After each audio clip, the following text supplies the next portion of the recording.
नमस्कार। आज हम बीएड द्वितीय वर्ष हिंदी शिक्षण के अंतर्गत अंतिम इकाई के अंतर्गत हिंदी साहित्य में नवीन प्रवृत्तियों का अध्ययन करेंगे। साहित्य समाज का दर्पण है। समाज की भिन्न भिन्न गतिविधियों का प्रभाव साहित्य पर भी पड़ता है। वास्तव में वही साहित्य प्रगतिशील कहा जाता है जो समाज के साथ साथ चलता है। साहित्य का लक्ष्य होना चाहिए बहुजन हिताय, बहुजन सुखाय। साहित्य का लक्ष्य तभी सिद्ध हो सकता है जबकि साहित्य समाज को साथ लेकर आगे बढ़े। इन दोनों में किसी भी प्रकार का व्यवधान न हो और देशों के साहित्य के समान हमारा हिंदी साहित्य भी समय समय पर भिन्न भिन्न सामाजिक गतिविधियों से प्रभावित होता रहा है। समाज में चलने वाली सभी राजनीतिक, धार्मिक, आर्थिक और सांस्कृतिक हलचलों के दर्शन आज हमें इसमें मिल जाते हैं। हम इस संक्षेप में हिंदी साहित्य की कुछ प्रमुख धाराओं पर विचार करेंगे और देखेंगे कि उनमें कौन कौन सी प्रवृत्तियां काम कर रही हैं। सबसे पहले है काव्य साहित्य। भारतेंदु युग के कलाकारों ने खड़ी बोली के प्रकार में या प्रचार में पर्याप्त योगदान दिया, परंतु उस समय खड़ी बोली का क्षेत्र गद्य साहित्य तक ही सीमित रहा। काव्य में अभी भी ब्रजभाषा ही सिंहासन पर विराजमान थी। जिस समय खड़ी बोली काव्य साहित्य की भाषा बनी, उस समय साहित्य में द्विवेदी युग ही चल रहा था। द्विवेदी युग की कविता मुख्य रूप से इतनी वृत्तात्मक थी, उसे हम उच्च कोटि के काव्य साहित्य में नहीं रख सकते।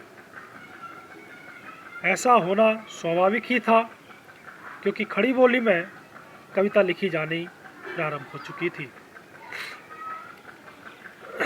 जब आचार्य द्विवेदी आदि विद्वानों के प्रयत्न से खड़ी बोली शुद्ध और परिमार्जित हुई, तो इसका प्रभाव काव्य साहित्य पर भी पड़ा। कविता इतिवृत्तात्मक से बाहर निकल एक नवीन कल्पना लोक में विहार करने लगी। यह छायावादी काल था। अब नई नई कल्पनाएं और नए नए उपमान हमारे सामने आए। शब्दों के अर्थ ही बदल गए। प्रकृति की भिन्न भिन्न वस्तुएं सचेतन हो उठी। जिस प्रकार मैथिली शरण गुप्त, सियाराम शरण गुप्त, लोचन प्रसाद पांडे इत्यादि द्विवेदी युग के प्रमुख कवि थे,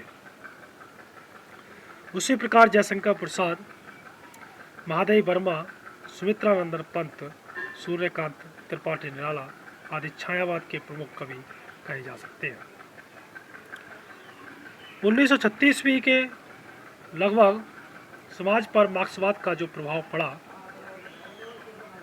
उसका दर्शन या उसके दर्शन हमें साहित्य में भी मिलते हैं।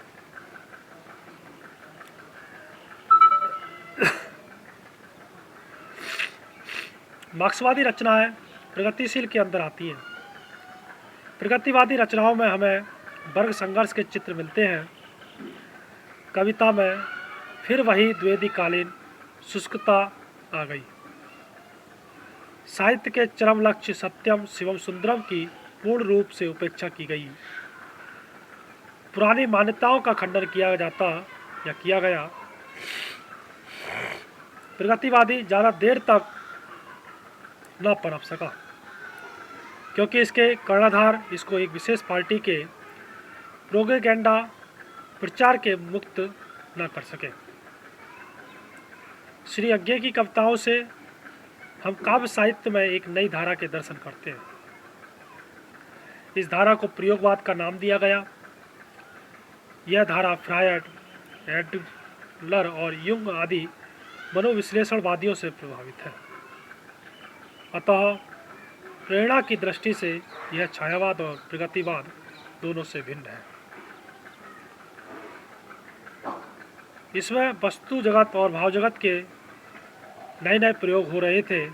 कभी कभी इन प्रयोगों का मायाजाल इतना सघन हो उठता था कि साहित्य के चरम लक्ष्य सत्यम शिवम सुंदरम को भी उपेक्षा की दृष्टि से देखा गया।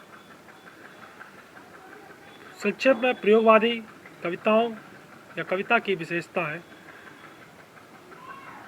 के अंतर्गत यह रचनाएं मुख्य रूप से व्यक्तिपरक होती है।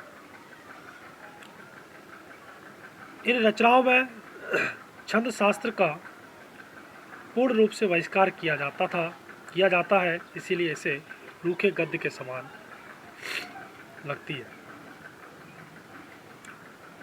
प्रयोगवादी रचनाओं में किसी भी प्रकार के पूर्वाग्रह के प्रति एक विद्रोह की भावना है।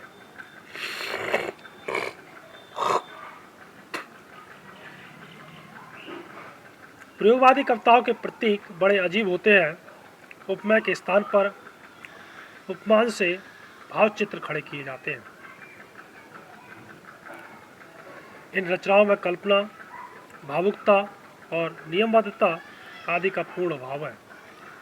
इसलिए कभी कभी ये कविताएं अत्यंत भौड़ी उठती हैं। वर्तमान परिस्थितियों के फलस्वरूप इस कविता में मानसिक उलझन की अभिव्यंजना भी पाई जाती है। बड़े संतोष की बात है कि आज अनेकों कवि इन अभावों की पूर्ति में लगे हुए हैं। जिस दिन ऐसा हो सकेगा वह दिन हिंदी साहित्य के लिए अत्यंत शुभ समझा जाएगा। अब बात करेंगे हम अगले व्याख्यान के अंतर्गत गद्य साहित्य का। गद्य साहित्य की नवीन प्रवृत्तियों के संबंध में विचार करने से पहले हम 3 भागों का अध्ययन करेंगे, जिसके अंतर्गत कथा साहित्य, नाट्य साहित्य और आलोचना साहित्य, इन तीनों का अध्ययन हम विस्तृत रूप से अगले व्याख्यान के अंतर्गत करेंगे। धन्यवाद।